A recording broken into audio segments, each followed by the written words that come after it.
नहीं, आरोप मैंने नहीं, आरोप तो खुद पिताजी ने ही लगा दिया था। 19 तारीख को उन्हें जहर दिया गया, 21 तारीख को उन्होंने मनी न्यायपालिका में कह दिया।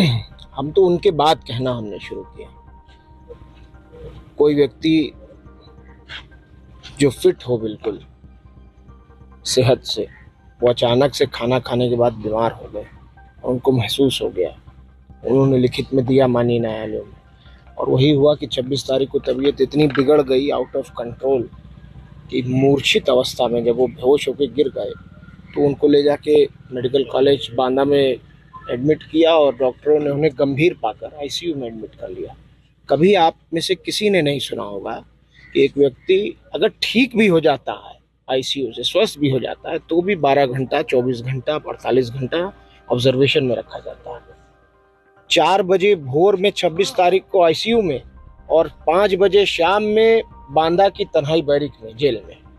कहीं सोचा है किसी ने ऐसा हो सकता है? कुछ नहीं। तो इसलिए इल्ज़ाम तो जो हमने लगाए हैं वो तह बतह खुलते जा रहे हैं, तह बतह वो साबित होता जा रहा है। और एक दिन उन्होंने किसी तरह गुजारा है।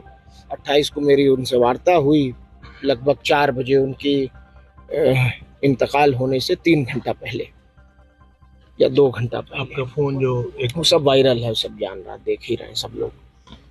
और उसके बाद उनको बेहोश होकर गिर गए वो, और हार्ट फेल हो गया उनका। ये इन लोगों का कहना है। इसके पीछे एक गहरी साजिश है। हमने साफ कहा है कि ये स्वाभाविक मौत नहीं है, ये सुनियोजित हत्या है।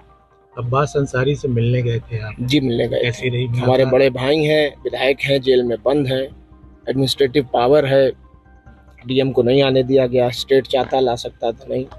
इत्तेफाक था कि माननीय उच्चतम न्यायालय सुप्रीम कोर्ट बनती, वरना निश्चित रूप से वो यहाँ होते उस दिन। ये मुझे यकीन है अपनी न्यायपालिकाओं पर। लेकिन चलिए, नहीं आ पाए, अब आगे के लिए हम लोग प्रयास करेंगे। स्वस्थ हैं, ठीक हैं, बहुत ज़्यादा हिम्मत से हैं, क्या कह रहे? बहुत साबिर हैं, बहुत सब्र कर रहे हैं। कहेंगे क्या यार, पुत्र के लिए पिता सब कुछ होता है भैया। आप खुद सोचो, आप भी किसी के पुत्र हो गए। अब हम दोनों भाइयों के बीच की बात है, मैं आपसे तो कतई नहीं बताऊंगा, बस इतना कह रहा हूँ कि बहुत मजबूत हैं, बहुत ठीक हैं, और रोज़ा रख रहे हैं, नमाज पढ़ रहे हैं, कुरान शरीफ पढ़ के तिलावत करके बख्श रहे हैं, उनके लिए दुआ कर रहे हैं। एक पुत्र अपने पिता के लिए कुछ कर नहीं सकता है, और हम दोनों भाई उनकी सेवा नहीं कर पाए। जीवन भर भी सेवा करते तो भी उनके लिए कुछ नहीं कर पाते। और अब तो हमारे पास बस यही मौका है कि जो रास्ता वो गरीब, मजलूम, बेसहारा, यतीमों को, कुचले लोगों को सताए जाने के लिए वो जो लड़ाई लड़ते थे, उनका आंसू पोंछते थे, उनकी मदद करते थे, अब वो रास्ता हमें, हमारे लिए छोड़ गए हैं। हम उसी तरह गरीबों को लामबंद करके, एकजुट करके उनकी मदद करेंगे, उनके लिए खड़े रहेंगे। यही आशा और यही उम्मीद हमारे सीनों में है। उमर, एक सवाल छोटा सा है कि तमाम लोग आ रहे हैं, उनकी कब्र पे फातिहा पढ़ रहे हैं, वीडियो कॉल के जरिए लोग जी, मुख्तार अंसारी का दर्शन कर रहे हैं। चलिए, सच तो बताया आपने कम से कम। जी, Qatar, Dubai, Mauritius, Singapore, South Africa, America, England, इतनी जगहों से तो लोग कॉल कर रहे हैं, और कई जगह दुबई से तो, कतर से तो लोग आ गए, आके मिट्टी दे रहे हैं और वो कर रहे हैं। और वो तो एक अलग बात है। जो गरीब जनता है पूरे 7-8 जनपदों में, बहुत ज़्यादा दुखी है। बहुत लोग 3-3 दिन, 4-4 दिन तक तो खाना नहीं बना, लोग दही खा के रहे हैं। और हर वर्ग में ये हाल है, हर वर्ग में। और उस दिन का जो जनाजा था, वो सही कहा विधायक जी ने अभी, कि उस जनाजे ने, उस मीडिया के जो प्रोपेगेंडा था माफिया और गुंडा कहने का, उसका भी जनाजा उसी दिन निकाल दिया।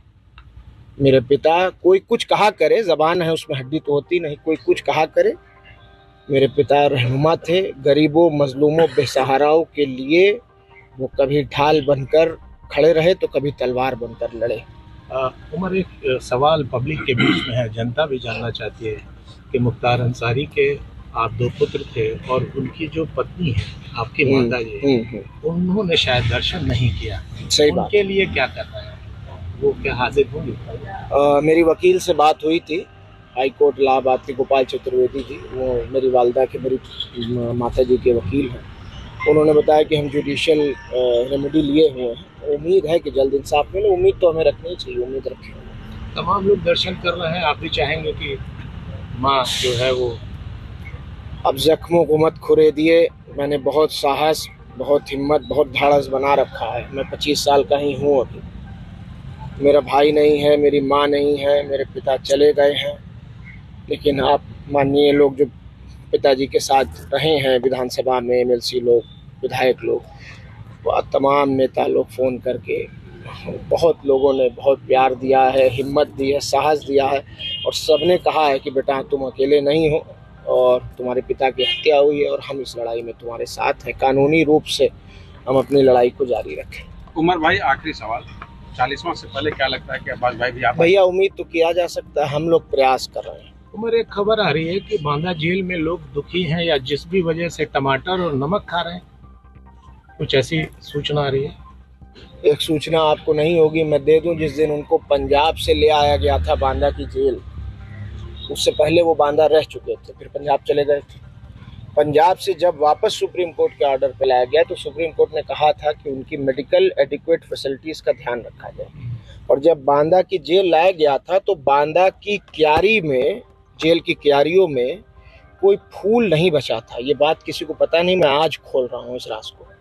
कोई फूल नहीं बचा था। वहाँ के कैदियों ने, जब वो अंदर घुसे हैं जेल के, तो सारे बंदियों ने, उस वक्त जेल खुला हुआ तो सुबह के 6 बजे उनको जब दाखिल किया गया, जेल खुल चुका था, तब तक जेलर के कमरे में बैठा हुए थे। सारे कैदियों ने फूल सारे तोड़ के क्यारियों से और उनको फूलों की वर्षा उनके ऊपर की थी। गरीब, मजलूम, बेसहारा, कहीं भी किसी जनपद, किसी जगह, मेरे यहाँ लोग केरला से भी अभी आए हैं, महाराष्ट्र से और राजस्थान से मोटरसाइकिल से लोग आए हैं, झारखंड से मोटरसाइकिल से लोग आ रहे हैं। तो जाहिर बात है कि लोग दुख में होंगे, और कुछ भी गम में, इमोशन में आदमी कर सकता है। मुमकिन है कि ना खाना खा रहा है, मैं मानता हूँ इस बात को। Thank you. अगर आप ये वीडियो YouTube पर देख रहे हैं तो हमारे चैनल को सब्सक्राइब करें और बेल आइकन को दबाना ना भूलें। अगर आप Facebook पर ये वीडियो देख रहे हैं तो हमारे पेज को लाइक करें।